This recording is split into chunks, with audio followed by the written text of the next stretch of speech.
The rain was coming down in sheets as I drove home, the wipers on my old Volvo working overtime. I am Griffin, 46, an IT specialist, and I live in Seattle. I've always been a practical guy, good with computers, good at fixing things, but terrible with emotions. Maybe that's why I missed the signs. The subtle shifts in Astrid's behavior, the way she'd pull away when I tried to hold her, the late nights at the office that stretched into weekends. We'd been married for 18 years. 18 years. It felt like a lifetime, a good one, at least I thought so, built on shared dreams and quiet routines, a comfortable, predictable love. Astrid, my wife, was a successful architect, creative, driven, and always had a way of lighting up a room. I loved her for it. Loved her vibrancy, her passion, even when it meant she was working late on some new project. It started subtly enough. A few weeks ago, I noticed Astrid had changed her phone password. When I asked her about it, she laughed it off, saying she needed more security for work emails. I didn't think too much of it at the time. I trusted her, implicitly, unquestioningly. That was my first mistake. Then there were the late nights at the office. Big project, Griffin. Gotta pull some extra hours, she'd say, kissing me quickly before rushing out the door. I'd make dinner for myself, watch some mindless TV, and fall asleep alone in our bed. I missed her, but I understood. Work was demanding, she was ambitious. It was part of what I loved about her. One evening, I decided to surprise her at work. I picked up her favorite sushi from that place downtown and drove to her office building. The receptionist looked surprised to see me. Astrid, she left hours ago, Griffin. Around 6:00 p.m., I think. My heart skipped a beat. 6:00 p.m. She'd told me she'd be working until at least 9:00 p.m. I thanked the receptionist and walked back to my car, the sushi suddenly heavy in my hands. I tried calling Astrid, but she didn't answer. I left a message, trying to sound casual. Hey, just wanted to say I brought you dinner. Call me when you get a chance. She didn't call back. That night I couldn't sleep. I tossed and turned, my mind racing. Where was she? What was she doing? Was I being paranoid? Probably, I told myself. But the seed of doubt had been planted, and it was growing fast. The next day, I decided to do something I never thought I'd do. I snooped. I know it's not my proudest moment, but I couldn't shake the feeling that something was wrong. Astrid had left her laptop open on the kitchen counter, and I couldn't resist. I waited until I was sure she was in the shower, then I opened it up. I started with her email. Nothing, just work stuff. Then I checked her browser history. Again, nothing suspicious. I was about to give up when I saw it, a dating app icon on her desktop. My breath caught in my throat. I clicked on it and the app opened, revealing a profile. It was Astrid, her picture, her age, her bio. Looking for something new and exciting. My world tilted. I felt like I'd been punched in the gut. Numbly, I scrolled through her messages. There were dozens of them from different men. But one name kept popping up, Jasper. The messages between Astrid and Jasper were explicit, intimate, and filled with promises of secret rendezvous. They talked about meeting at hotels, going on weekend trips, and how they couldn't wait to be together. I felt sick, betrayed, devastated. I closed the laptop, my hands shaking. I couldn't breathe. Astrid was cheating on me, with some guy named Jasper. I walked into the bathroom, where I found Astrid humming happily as she dried her hair. I stared at her, my face pale. She smiled at me, oblivious. "Morning, honey, sleep okay?" I couldn't speak. I just stood there, frozen, the image of her messages with Jasper burned into my brain. She frowned. "Griffin, what's wrong? You look like you've seen a ghost." I finally found my voice, but it was a strained whisper. "Who is Jasper?" Her eyes widened. Her smile vanished. "Jasper? I don't know anyone named Jasper." "Don't lie to me, Astrid," I said, my voice rising. "I saw your messages. I know about the dating app. I know everything." She burst into tears. "Griffin, please let me explain." "Explain what? How you've been lying to me for weeks. How you've been sneaking around behind my back. How you've been betraying our marriage," she sobbed. "It's not what you think. It just happened. I didn't mean for it to go this far." "What did you mean for it to go? A little harmless flirting. A few innocent dates. Where did you think this was going, Astrid?" She didn't answer. She just kept crying. I turned and walked out of the bathroom, my heart shattered into a million pieces. I went downstairs and packed a bag. I didn't know where I was going, but I knew I couldn't stay there, not for another minute. I drove aimlessly for hours, the rain still pouring down.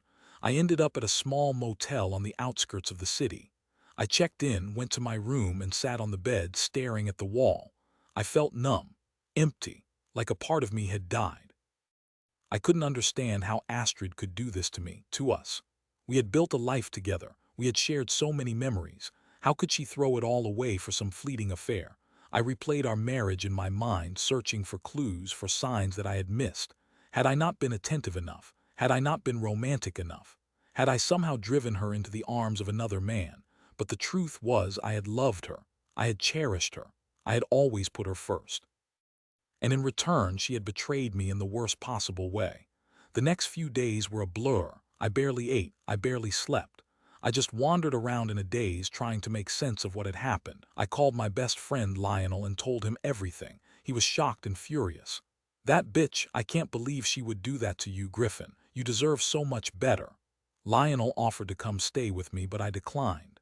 I needed to be alone, to process everything, to figure out what to do next. I knew I couldn't stay married to Astrid, not after this. The trust was gone, the love was gone, all that was left was pain and resentment. I called a lawyer and started the divorce process. It was the hardest thing I'd ever done, but I knew it was the right thing. A few weeks later, I moved out of our house. It was strange, packing up my belongings, knowing that I would never live there again. As I was leaving, Astrid came to the door. She looked pale and, "Griffin, please, can we talk?" I hesitated. I didn't want to talk. I didn't want to hear her excuses, but a part of me still loved her. A part of me wanted to believe that she regretted what she had done. I sighed and nodded. We sat down at the kitchen table, the same table where we had shared so many meals, so many laughs, so many intimate conversations. "I'm so sorry, Griffin," she said, her voice trembling. "I know I messed up. I know I hurt you. I don't know what I was thinking." "Why, Astrid, why did you do it?" she shrugged. "I was bored. I felt like I was missing out on something. I don't know. It was stupid. I regret it." "Do you love him?" I asked, the question tearing at my throat. She hesitated again. "I thought I did, but it was just infatuation. It wasn't real. I love you, Griffin. I always have." I looked at her, trying to read her eyes. Was she telling the truth? Or was she just saying what she thought I wanted to hear? I couldn't tell. The trust was gone. I couldn't trust anything she said anymore. "It's too late, Astrid," I said, my voice flat. "I can't forgive you. I can't forget what you've done. It's over." She started to cry again. "Please, Griffin, don't do this. We can work through this. We can go to counseling. We can fix this." "No, Astrid," I said, standing up. "We can't. You broke something that can't be fixed. I'm done." I walked out of the house, leaving her standing there, sobbing. I didn't look back. The divorce was finalized a few months later. It was a painful process, but I got through it. I moved into a small apartment downtown. It was nothing like the house I had shared with Astrid, but it was mine, and it was a fresh start. I threw myself into my work. I started exercising again. I reconnected with old friends. Slowly but surely, I started to heal. I even started dating again. It was scary at first, putting myself out there again after so much heartbreak, but I met some wonderful women. Women who were honest, kind, and genuine. Women who appreciated me for who I was. I realized that Astrid wasn't the only woman in the world, and that I deserved to be with someone who loved and respected me. One day I received a message from an unknown number. It was a picture of Astrid and Jasper. They were at a restaurant holding hands, looking very much in love. Underneath the picture was a single word: karma. I stared at the picture for a long time, my heart pounding. I felt a surge of anger, of resentment, of pain. But then something strange happened. The anger faded, the resentment dissolved, the pain subsided. I realized that I didn't care. I didn't care about Astrid. I didn't care about Jasper. I didn't care about their relationship. I was finally free. I deleted the picture and blocked the number. I took a deep breath and smiled. I was going to be okay. I was going to be more than okay. I was going to be happy. About a year after the divorce, I ran into Lionel at a coffee shop. We hadn't seen each other in a while, and we caught up on each other's lives. He told me that he had heard through the grapevine that Astrid and Jasper had broken up. Apparently, their relationship had been a disaster from the start. They fought constantly, they cheated on each other, and they were both miserable. "Serves them right," Lionel said, shaking his head. "They both got what they deserved." I didn't say anything. I didn't feel any satisfaction or vindication. I just felt indifferent. I had moved on. I had healed. I had found happiness again. Astrid and Jasper were just a distant memory. I'm now dating a wonderful woman named Genevieve. She's a graphic designer, vibrant, funny, and incredibly supportive. We have a lot in common and we make each other laugh. She understands my past and she doesn't judge me for it. She loves me for who I am, flaws and all. I've learned a lot from my experience with Astrid. I've learned that trust is precious and that once it's broken, it's hard to repair.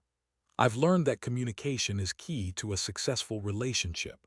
And I've learned that I deserve to be with someone who values me, respects me, and loves me unconditionally. I am sharing this story because betrayal changes you. It scars you, but it doesn't have to define you. You can heal. You can move on. You can find happiness again. It takes time, it takes effort, and it takes courage, but it's possible. And you deserve it. I think back to that rainy night in Seattle, the night I discovered Astrid's betrayal. It feels like a lifetime ago. I'm no longer the same man I was then. I'm stronger, wiser, and more resilient. I've been through hell and back, but I've come out on the other side, and I'm finally at peace. To anyone going through something similar, remember this: you are not alone. You are not to blame, and you will get through this.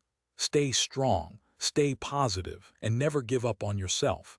You deserve to be happy, and you will find it, trust me.